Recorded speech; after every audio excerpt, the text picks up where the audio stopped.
Your life is the divine experiencing itself in a unique way. Once upon a time, long, long ago, the creative substance that is all got curious what it might be like to exist in space and time. And it said, let there be. And the universe was created, and planets were created, and our planet was given life, and human life, and eventually they created you. You are the divine experiencing itself in a unique way. And we can feel separate living in a body, but we never truly are. We are always connected to the source that made us. You know, weddings, couples used to put those disposable cameras on the tables, and it gave the wedding couple a way to view their wedding from a perspective that they would never get to have. And we are kind of like those cameras. We're given a body, a particular set of circumstances, genes, so that we can experience life in a way that has never been experienced before. We bring the all a new view. We are made of creative substance and have its life force energy flowing through us at every moment. We have a direct line to the divine at any moment in time. When we choose not to notice or give attention to this part of us, we can think that we only exist in the physical plane. Ernest Holmes calls this inherent energy that drives our passion and guides our purpose, the law of life. You know, it's that passion or interest that you feel bubbling up from inside you, that internal yes when you're thinking of something. He said, your desire for self-expression is inherent in the divine pattern itself. And it is because you intuitively feel this pattern that you grope back toward it. Learn to trust the intuition within you, which causes you to sense the pattern. We are not made for a predestined life by fate or even God, but our perfect life unfolds around us as we embrace our fullness of character.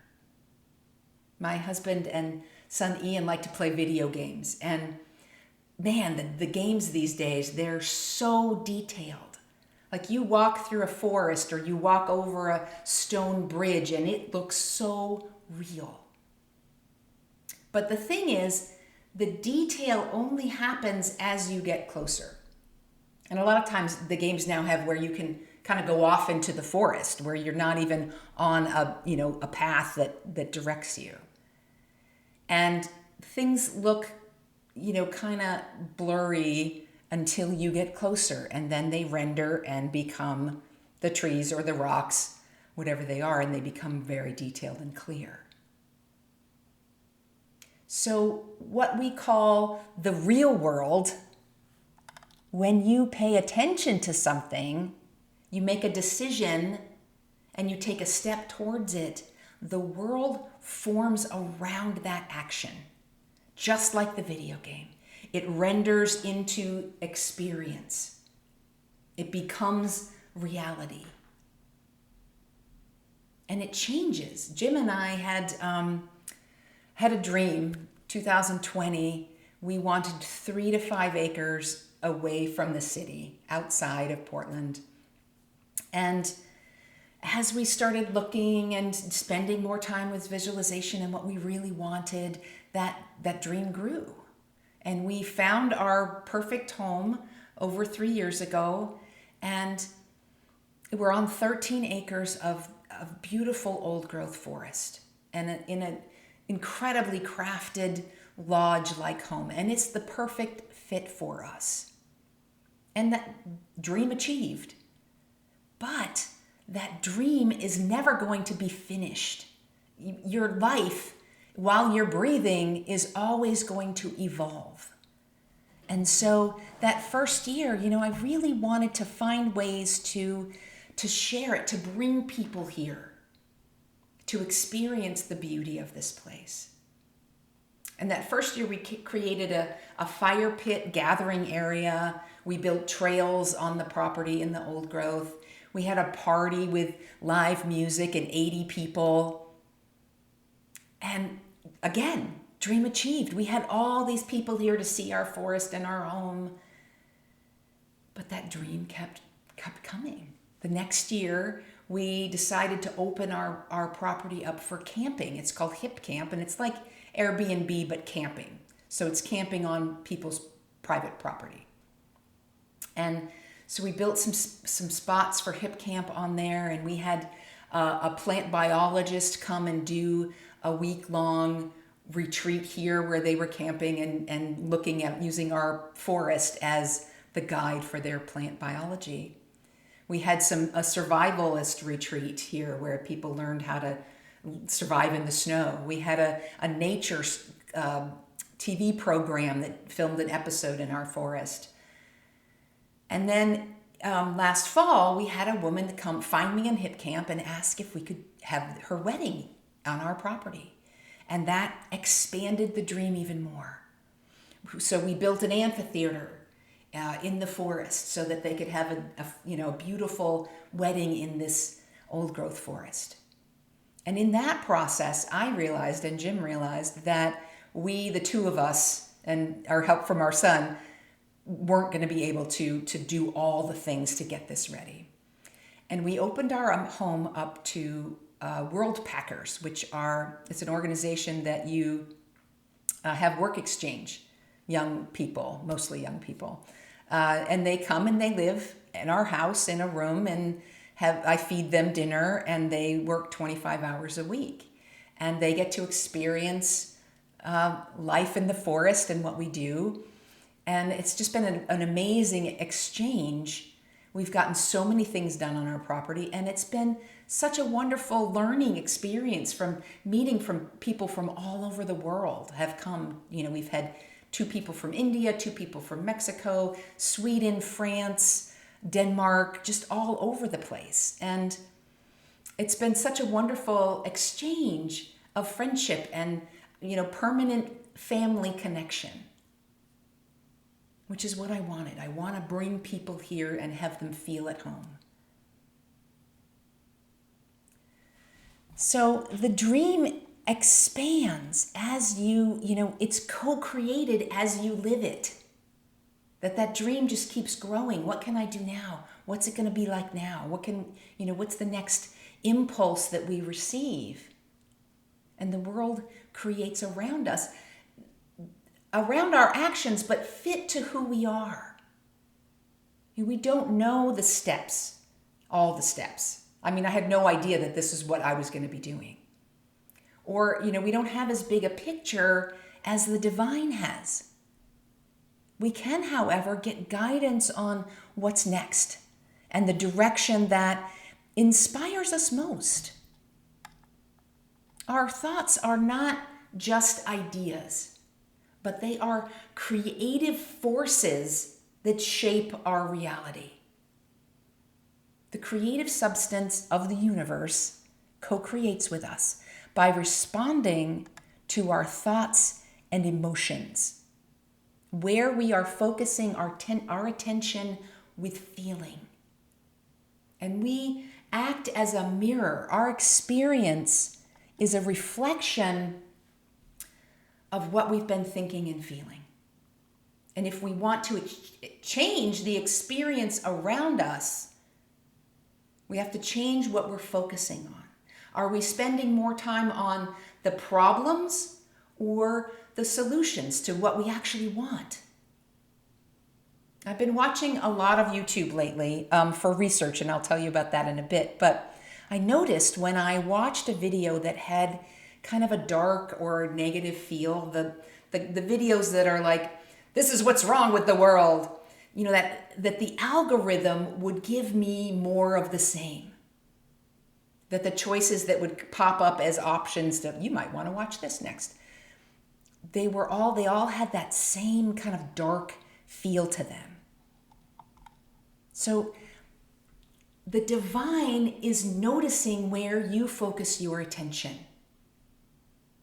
It is using its divine algorithm to bring you what it thinks you want, what you click on, what you are spending energy and emotional energy thinking about.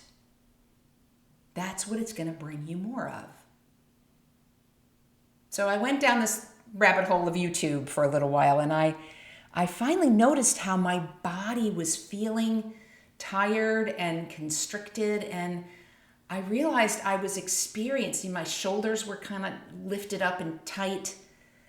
I was experiencing physical responses to the revulsion that I had in the videos. I just finished reading Malcolm Gladwell's book, Blink Again. And in it, he talks about Paul Ekman and his collaborator, Wallace Friesen, who had done amazing research in breaking down every possible muscle combination in the face that make expressions. And then combining them to, so certain things. So maybe there's a curling of the lip here or a furrowing of the eyebrows and all the details, muscle group by muscle group, that make up an emotion that we experience. And he found it was just fascinating. He said, what we discovered is that the expression alone is sufficient to create marked changes in the autonomic nervous system. We felt terrible what they were generating when they had certain expressions that they had been practicing for days, this anger and distress that they were bringing on, the sadness and anguish, by making these particular shapes with their face. When he did one of the facial expressions for anger he had been practicing, and he said, my heartbeat will go up 10 to 12 beats. My hands will get hot as I do it. And I cannot disconnect from the system. It's very unpleasant, very unpleasant. And to me, that just is so fascinating that we can make our body do something. I've noticed, there's a whole thing about the elevator when you're going on, going to go do an interview, how you do this like success movements with your body, and then that you have this energy that you're filled with, right? Or, when you hunch and you, even just putting your body in that position, you feel depressed. So we can choose, there's research that's about smiling, that if you use the muscles that make us smile, you can, again, affect your autonomic nervous system, bringing those endorphins that you would automatically have if you were happy and smiling because you felt it. So we can affect our feelings by changing our physical body.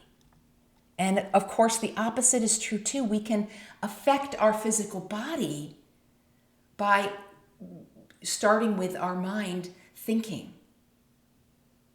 And then the emotions will kick in and we can begin to feel what it is we're thinking about. And then the body will follow that experience. When you think of something embarrassing, your neck and cheeks get warm just by thinking of that thing. So when I was watching these YouTube videos, I was curling my lip at this kind of like, it was so judgmental, and I left that feeling about this judgment of the world, like dislike of the world, and people are like that. And I found that it made my whole body feel on edge and yucky, and I found myself more short-tempered, less patient with things. And I think it's just really important to notice where we are spending our time thinking and feeling. And these experiences can be so subtle, but they affect us. You know, what you think is possible for your life, how other people will react to you.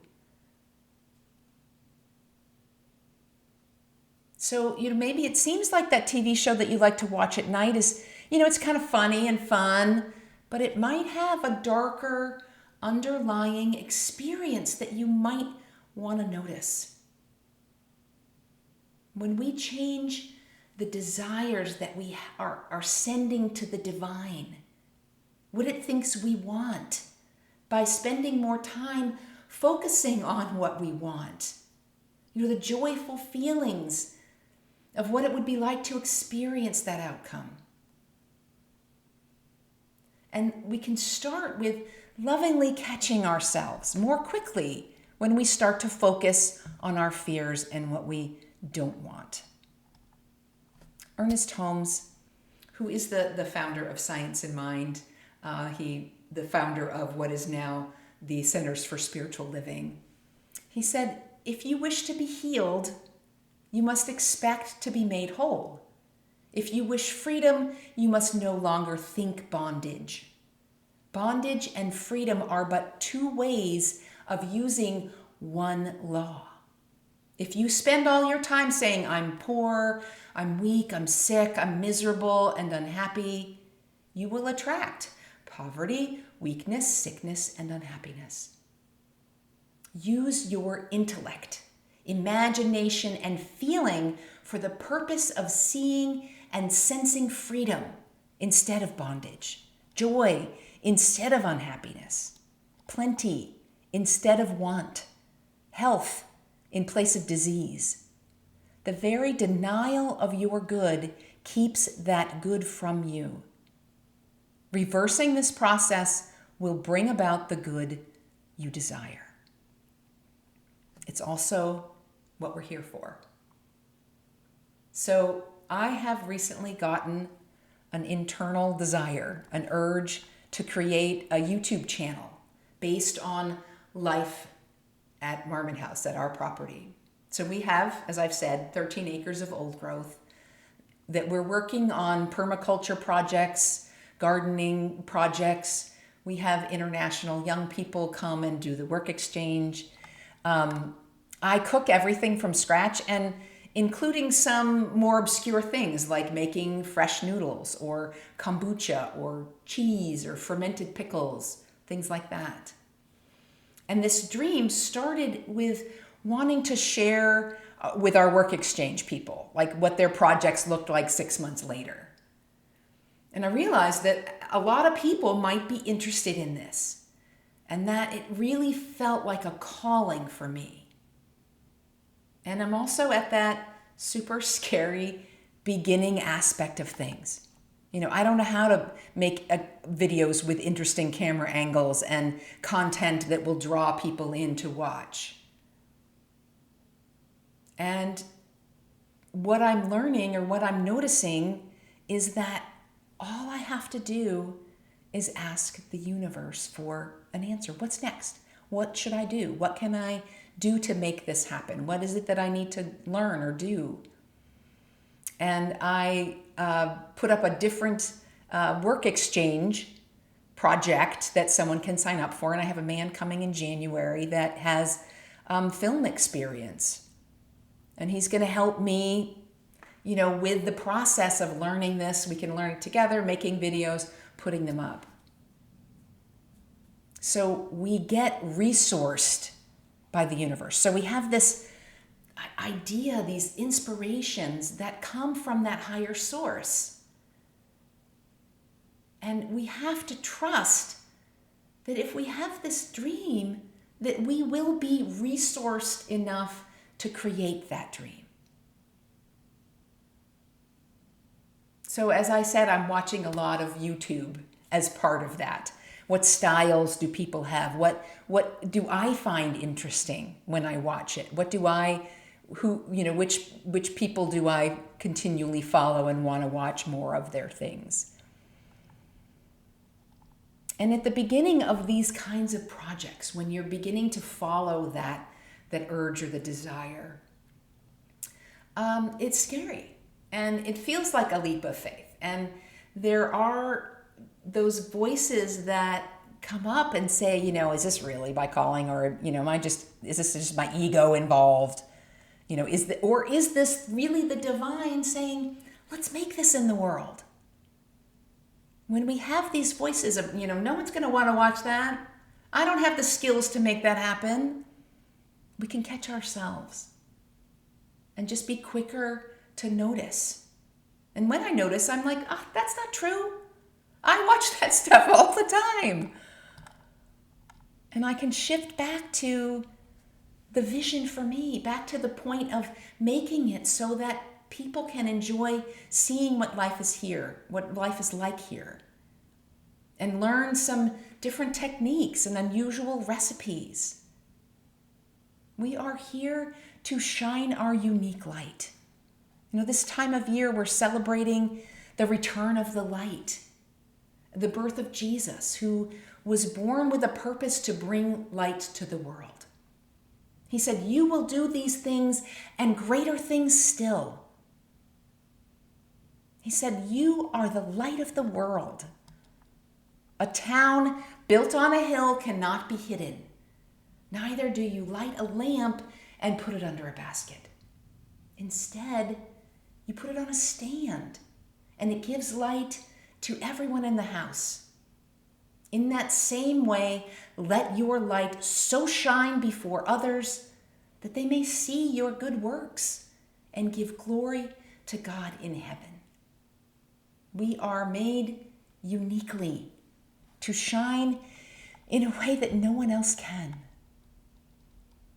And the exciting thing is that we have our own personal direct line to God. When we ask a question or bring what seems to be a problem to be solved, we receive an answer. But that answer takes into account all of you, what skills you have, who you know, what excites you. It's a custom-made answer because you are divine life individualized. You are getting your answer, and it will never take away from someone else's good. There is no competition in divine guidance. It's just a web of wins for all. No one can take your place or do the things the way that you can do them. So Marianne Williamson said, your playing small does not serve the world. There is nothing enlightened about shrinking so that other people won't feel insecure around you. We are all meant to shine as children do. We were born to make manifest the glory of God that is within us. It's not just in some of us, it's in everyone. And as we let our own light shine, we unconsciously give other people permission to do the same. As we are liberated from our own fear, our presence automatically liberates others. Trust in the inherent wisdom of the universe's plan. Believe the intuitive guidance you receive and lean into your faith that you are playing an important role that can only be played by you. Your authority to follow your path doesn't come from someone else telling you what's right for you, or from your ego or arrogance, but from a conviction that wells up inside you when you are conscious of your connection with the divine. It's that yes when you think about that dream. You are here in a body to learn to balance your unique individuality and the divine spark within that guides you. You are unique among all creation, and the divine tapestry would be imperfect without you. Dare to step into who you are feeling called to be. Notice that inner calling of the creative substance that seeks expression through your developed individuality.